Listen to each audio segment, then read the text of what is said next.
Ya, pemirsa, Gabungan Industri Kendaraan Bermotor Indonesia Gaikindo merevisi turun target penjualan mobil tahun ini dari semula 1,1 juta unit menjadi 850 ribu unit sampai dengan akhir tahun 2024. Dengan demikian, Gaikindo pun optimistis penjualan mobil di tahun 2025 akan tetap mengalami peningkatan dan ditargetkan mencapai 1 juta unit mobil. Iklim industri otomotif yang kurang mendukung di tahun 2024 menjadikan Gabungan Industri Kendaraan Bermotor Indonesia atau Gaikindo merevisi turun target penjualan untuk setahun penuh dari semula 1,1 juta unit menjadi 850 ribu unit.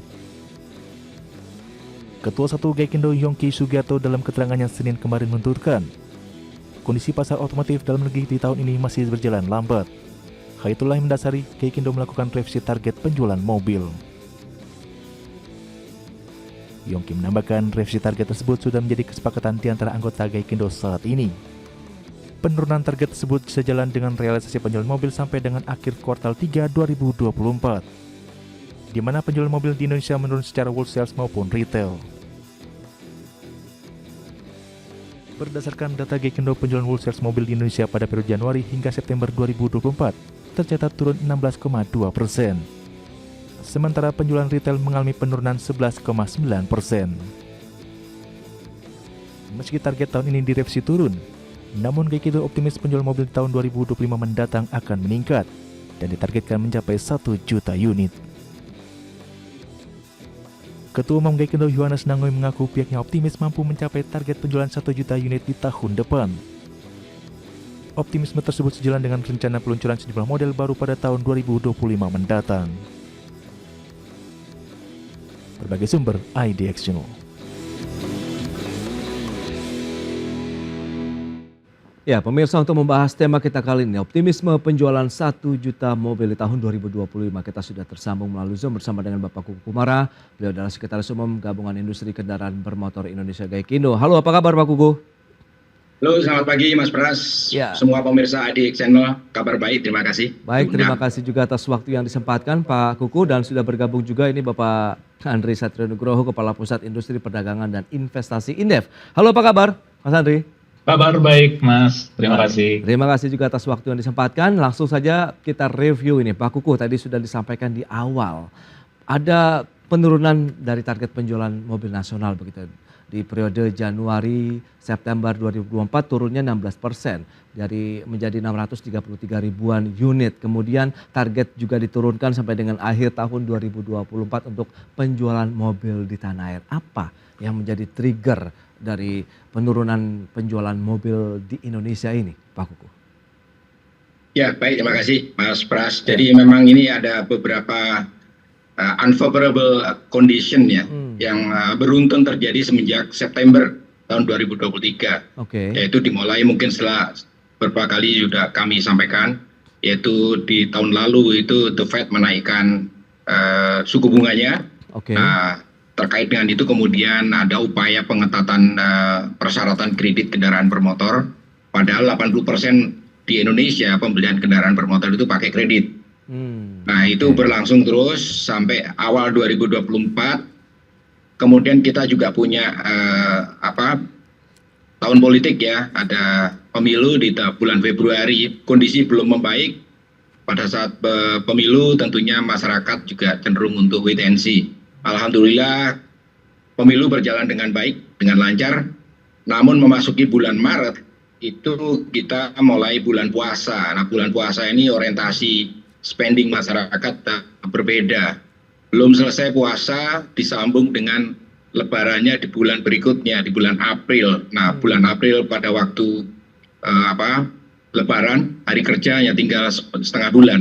Itu berdampak terhadap total penjualan. Alhamdulillah masuk bulan Mei sudah mulai membaik. Mei, Juni, Juli sampai Agustus kita cukup baik. Di bulan Juli tahun ini kita melakukan pameran. Cukup menjanjikan sebetulnya kalau dilihat dari hasil pameran, total transaksi yang dilakukan selama pameran Gias itu baik. Namun realisasinya itu tidak seperti yang kita harapkan di bulan September ya, itu justru menurun sehingga total Januari September itu menurun sekitar 16%. Namun dari beberapa pantauan kami dengan anggota-anggota, mudah-mudahan bulan Oktober ini kondisi akan membaik. Namun kita harus realistis ya, nampaknya kita punya 3 bulan sampai di akhir tahun. Itulah yang menyebabkan kondisi penjualan kendaraan bermotor di kita tuh cenderung menurun. Walaupun di sisi lain ada banyak faktor yang berkontribusi terhadap penurunan. Ya kita lihat sendiri pada waktu itu nilai tukar juga cukup berat, sehingga dampaknya ya terhadap industri kendaraan bermotor ini adalah. Mungkin nanti Mas Andri bisa menjelaskan lebih detail tuh kira-kira apa aja gitu. Begitu Mas Pras. Baik Pak Kuku, terima kasih atas reviewnya. Nah dari kacamata Indef sendiri bagaimana Mas Andri melihat terkait dengan industri otomotif nasional tahun ini? Ya, kalau kita berbicara dari aspek industri otomotif ya, Mas Pras, kalau secara di ASEAN sendiri bahwa kita melihat Thailand misalnya punya industri otomotif juga menurun begitu ya. Kalau saya tidak salah Januari sampai September itu ada penurunan bahkan sampai 30%. Oke. Tetapi ya di sisi lain Malaysia ini juga mengambil menggrab gitu ya pasar Thailand juga begitu ya dalam hal ini, dan mereka juga mendapatkan kelimpahan yang cukup besar dan sekarang sudah menjadi pemain kedua terbesar gitu ya di ASEAN. Nah kalau kita melihat dari beberapa hal di dalam domestik ini sendiri, tentu beberapa faktor yang memang melandasi mengapa industri otomotif ini tertekan ya. Salah satunya adalah daya beli dari masyarakat. Okay. Jadi deflasi misalnya kemarin 5 bulan berturut-turut, lalu kita juga tahu bahwa 9,4 juta kelas menengah itu juga sedang turun kelas saat ini, sehingga kemampuan mereka untuk spending itu juga menurun. Nah kita juga melihat bahwa dari penurunan yang tadi sudah disampaikan oleh Pak Kuku misalnya, dari sisi tipe mobilnya sendiri kan memang kita tahu bahwa mayoritas paling besar 53% itu ada di two wheelers gitu ya. Dan kita tahu juga bahwa di two wheelers yang di bawah 1500 cc ini penurunannya sampai 20% gitu. Jadi sangat-sangat besar penurunannya, dan saya melihat bahwa ini karena daya beli dari masyarakat juga tertekan, dan ini tidak hanya juga di mobil ya, meskipun kalau kita lihat di sepeda motor misalnya ada kenaikan, tetapi kenaikannya sangat-sangat tipis, hanya 3% saja. Jadi saya rasa ini juga menjadi gambaran untuk membeli lebih daripada sekedar mungkin pangan saja gitu ya. Jadi kalau kita melihat mobil atau mungkin properti, mereka juga cukup untuk menahan, melihat mungkin kondisi ini akan membaik atau tidak ya sampai dengan tahun depan. Jadi proyeksi bahkan untuk pasar ASEAN sendiri itu kemungkinan 2024 ini akan menurun di 8% begitu, Mas Pras. Jadi saya rasa ya semoga masih tetap ada optimisme gitu ya, kita bisa mengejar 1 juta penjualan mobil ini, tetapi kalau kita melihat dari dari angka sampai September saja itu kan seharusnya sudah 700.000, sekarang masih ada di angka 630.000. Jadi ya tentunya kita harapkan kuartal terakhir ini daya beli dari masyarakat sudah bisa dikembalikan kembali begitu ya, dan tentunya kita harapkan penjualan dari mobil ini bisa meningkat kembali begitu, Mas Pras. Baik, lantas strategi dari pelaku usaha sendiri, dari Gaikindo dan teman-teman begitu Pak Kuku, bagaimana untuk menghadapi sisa waktu menjelang akhir tahun 2024 begitu? Apakah ada satu mungkin inovasi yang dilakukan teman-teman untuk bisa mengerek lagi angka penjualan, atau akhirnya ya pasrah saja sambil kita menyiapkan strategi untuk tahun depan begitu? Enggak, terima kasih Mas Pras. Tadi yang disinggung oleh Mas Andri betul sekali ya, daya beli memang menurun, punya pilihan, prioritasnya juga dikaji ulang lah para kelas menengah ini. Betul. Nah apa yang dilakukan oleh anggota kita, tentunya kita nggak berhenti untuk tetap pameran dan tetap juga meluncurkan produk-produk baru. Karena produk kendaraan bermotor roda 4 ini tidak sekedar alat transportasi, juga ada sedikit mode ya. Jadi kayak fashion gitu, ada produk baru, alternatif baru, ini juga menarik. Dan kami baru saja selesai kemarin Gias The Series yang di Semarang cukup Iya. menarik, cukup ramai, pesertanya juga banyak yang hadir, masyarakat juga sangat berminat. Mudah-mudahan ini juga akan bisa diwujudkan dalam bentuk penjualan yang lebih baik, karena kemarin di Semarang dari sekitar 250.000 pengunjungnya. Mudah-mudahan ini juga bisa diubah, dikonversikan menjadi transaksi penjualan kendaraan bermotor di bulan Oktober ini. Dan kita masih punya satu lagi pameran yang akan kita selenggarakan di akhir bulan November. Ini semata-mata betul-betul hard sale untuk penjualan kendaraan bermotor. Kita namanya adalah Gaikindo Auto Week ya, Jakarta Auto Week. Yang akan diselenggarakan di AIS. Nah, ini mudah-mudahan juga akan mendongkrak di bulan-bulan terakhir tahun 2024. Gitu Mas Pras, apa yang kita lakukan. Ya, strategi 2025 kalau memang tadi masih mengejar target 1 juta unit kendaraan bermotor khususnya mobil, karena kan kita tahu industri otomotif yang ya khususnya mobil begitu masih terjebak dalam jebakan 1 juta unit penjualan mobil begitu Pak Kuku. Ya, jadi tahun depan kita juga akan mencoba memperkenalkan produk-produk baru, alternatif baru yang menjadi daya tarik tersendiri ya. Dan kondisinya sudah lebih baik harusnya, karena The Fed sudah menurunkan suku bunganya, BI pun sudah mengikuti. Mudah-mudahan ini juga bisa diterjemahkan dan dipahami oleh masyarakat.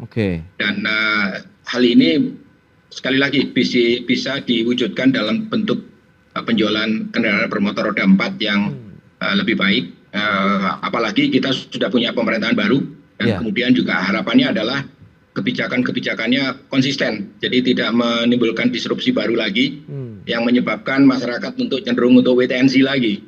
Itu yang kita harapkan. Baik, konsistensi dari kebijakan begitu yang pro terhadap dunia industri khususnya otomotif ini yang akan dinantikan di tahun 2025. Sementara pembiayaan masih menjadi isu yang cukup krusial. Kita akan bahas nanti di segmen berikutnya ya Pak Kuku dan juga Mas Andri. Kita akan jeda dulu. Dan pemirsa, kami akan segera kembali sesaat lagi.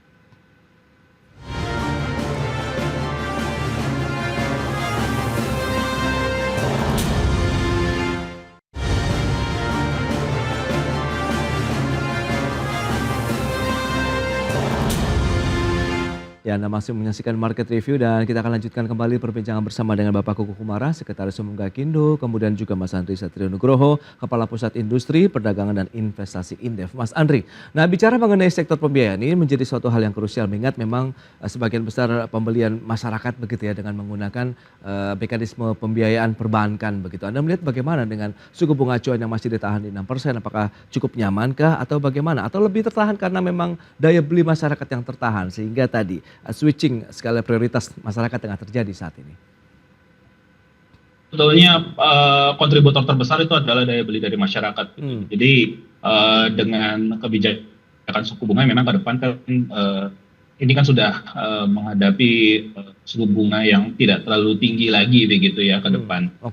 Dan kita tahu juga bahwa kalau daya beli dari masyarakat ini tidak diperbaiki dengan cepat, saya rasa suku bunga berapapun yang diberikan oleh pihak perbankan, masyarakat pasti akan menahan itu gitu. Jadi kuncinya adalah di bagaimana kita bisa meningkatkan daya beli dari masyarakat, dan ini juga tidak hanya di wilayah-wilayah di misalnya di Jakarta misalnya ya, tetapi juga di wilayah-wilayah lain. Jadi tentu kita harapkan sebetulnya penjualan dari otomotif ini bisa merata begitu ya, karena memang masih didominasi oleh wilayah di DKI Jakarta, dan tentunya dengan tekanan yang cukup besar ini, dan belum ada saya rasa ya insentif yang diberikan juga kepada mereka-mereka yang berada di kelas menengah begitu Mas Pras. Jadi insentif dari kelas menengah ini juga kita tunggu, apakah misalnya memang kita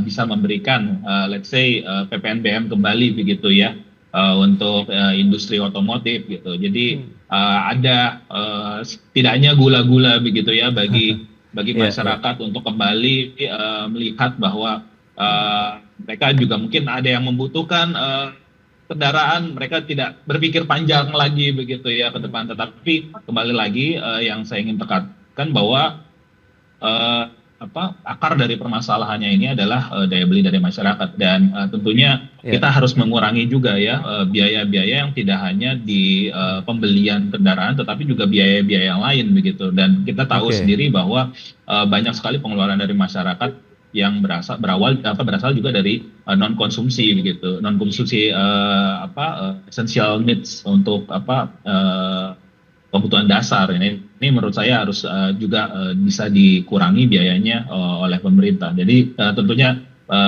kita berharap bahwa sampai dengan akhir tahun ini ada beberapa insentif yang bisa diberikan juga oleh pemerintah. Nah, bicara mengenai insentif nih, kebijakan-kebijakan apa lagi yang diharapkan di tahun 2025 sehingga bisa mengejar target kembali lagi ke 1 juta unit mobil yang bisa dijual di masyarakat, Pak Kuku?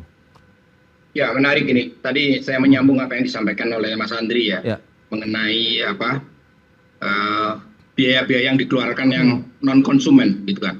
Nah, ini kita menghadapi isu yang berbeda lagi. Kita pinginnya insentif. Namun yang sudah menghadang ini adalah ada tambahan pajak. Jadi ini baru saja kita dapat masukan ada Undang-Undang Nomor 1 Tahun 2022 yang akan diberlakukan 1 Januari 2025, dan itu akan menambah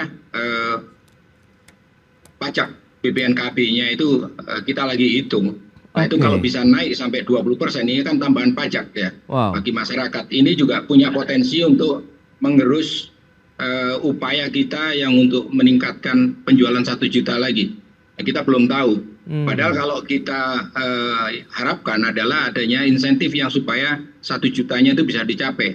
Sebagai contoh, kalau dengan PPN BMDTP yang pernah dilakukan pada waktu pandemi ya, itu ada potensial loss, tapi ada potensial gain dari pemerintah. Potensial loss-nya itu kalau nggak salah pernah dihitung dalam waktu 3 bulan sekitar 3 triliun. Tapi potensial gain yang didapat karena pajak-pajak lain, karena penjualannya meningkat, itu 5. Jadi ujung-ujungnya masih lebih menguntungkan memberikan insentif tadi. Nah, kalau kemudian ini nggak diberikan tapi malah dibebani lagi, ini bisa juga menurun. Nah, yang kita khawatirkan adalah kita sedang dalam persaingan antara negara-negara di ASEAN ini. Siapa yang menjadi leading di industri kendaraan bermotor? Kita tahu negara tetangga kita, misalnya Malaysia, itu yang menduduki nomor 2, mengalahkan Thailand yang sekian lama menduduki posisi nomor 2 setelah Indonesia.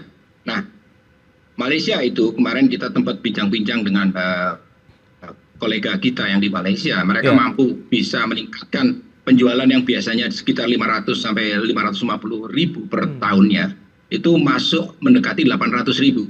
Jadi hampir sama dengan target kita nih. Betul. Nah, ini yang harus kita cermati dengan baik.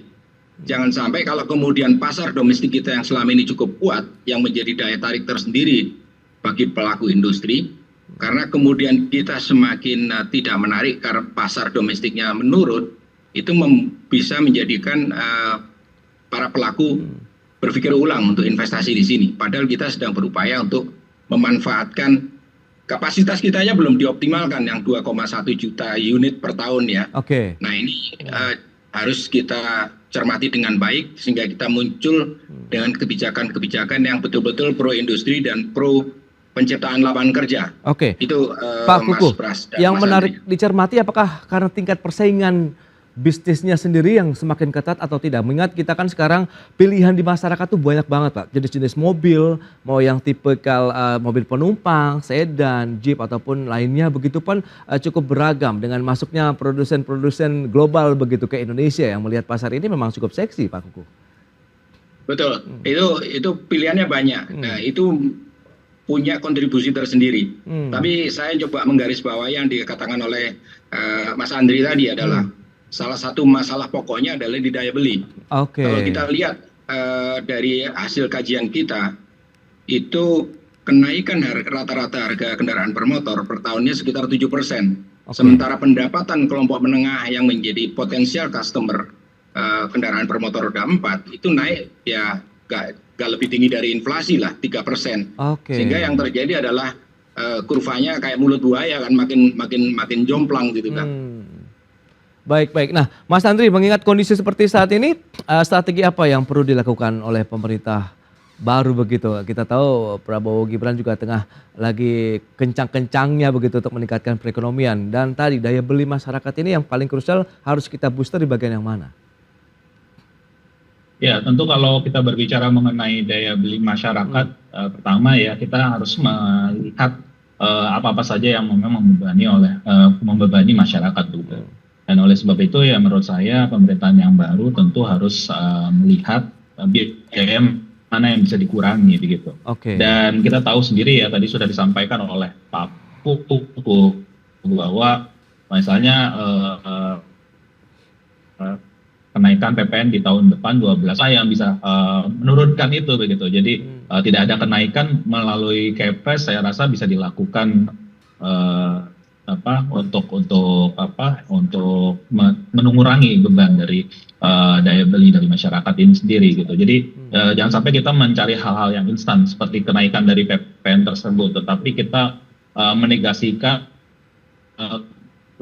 penerimaan negara yang lain begitu. PPH badan dari industri manufaktur kalau kita melihat sudah terkontraksi akibat dari daya beli masyarakat. Jadi menurut saya kita coba untuk kejar mana-mana biaya yang bisa kita turunkan. Tadi sudah disampaikan kalau misalnya PPN 12% ini diterapkan, menurut saya masih ada keengganan oleh masyarakat untuk menahan untuk pembelian dari kendaraan bermotor begitu. Oke. Nah berarti kalau melihat dengan beragam tantangan tadi yang sudah kita bahas ya Pak Kuku, lantas optimisme Anda melihat 2025 akan seperti apa? Kita anggap itu tantangan tersendiri ya. Tapi kembali lagi kita ini bersaing di kawasan. Jangan sampai kita malah jadi nggak bisa unggul gitu. Karena begini, kita ini sudah swasembada kendaraan bermotor roda 4 atau lebih. Namun kalau kemudian kondisi-kondisi ini tidak kita jaga, ini bisa menjadi hal yang berbeda. Kita ingat pada waktu pandemi, kita berupaya juga untuk meningkatkan kontribusi industri manufaktur. Nah salah satunya waktu itu yang muncul adalah adanya terganggunya supply super semikonduktor yang dipakai oleh kendaraan bermotor. Nah sekarang begitu kondisinya normal kita lupa lagi itu. Padahal misalnya industri komponen kendaraan bermotor juga perlu kita kembangkan. Selama ini kita hanya melihat di atasnya, mobilnya saja yang dilihat. Tapi secara keseluruhan ekosistemnya juga perlu kita perhatikan. Itulah yang menjadi tantangan bagi kita. Kita perlu juga tetap menjaga kondisi industri manufaktur, salah satunya otomotif, agar tetap berkontribusi cukup baik. Tapi kembali lagi, jangan terlalu banyak dibebani hal-hal yang tidak esensial di industri itu sendiri, menyebabkan industri ini menjadi tidak kompetitif di kawasan. Itu Mas Pras dan Mas Andri. Baik, berarti memang tetap optimisme tetap kita bangun lah ya begitu ya Pak Kuku, bahwa meskipun tantangan tadi dengan harapan bahwa pemerintah juga menelurkan kebijakan-kebijakan lagi selain kepada pro industri adalah pro masyarakat, khususnya masyarakat kelas menengah tadi yang sudah disinggung Mas Andri, sehingga tadi bisa meningkatkan lagi, mengungkit lagi begitu kemampuan dari daya beli ataupun tingkat konsumsi masyarakat di Indonesia. Baik, Pak Kuku terima kasih banyak atas sharing waktu serta analisis dan update terbaru terkait dengan sektor otomotif yang sudah Anda sampaikan kepada pemirsa. Mas Andri terima kasih juga atas analisis yang sudah Anda berikan kepada pemirsa pada hari ini. Selamat melanjutkan aktivitas Anda kembali. Salam sehat Pak Kuku, Mas Andri, terima kasih. Sama-sama. Terima kasih Mas Andri. Terima kasih Mas Pras.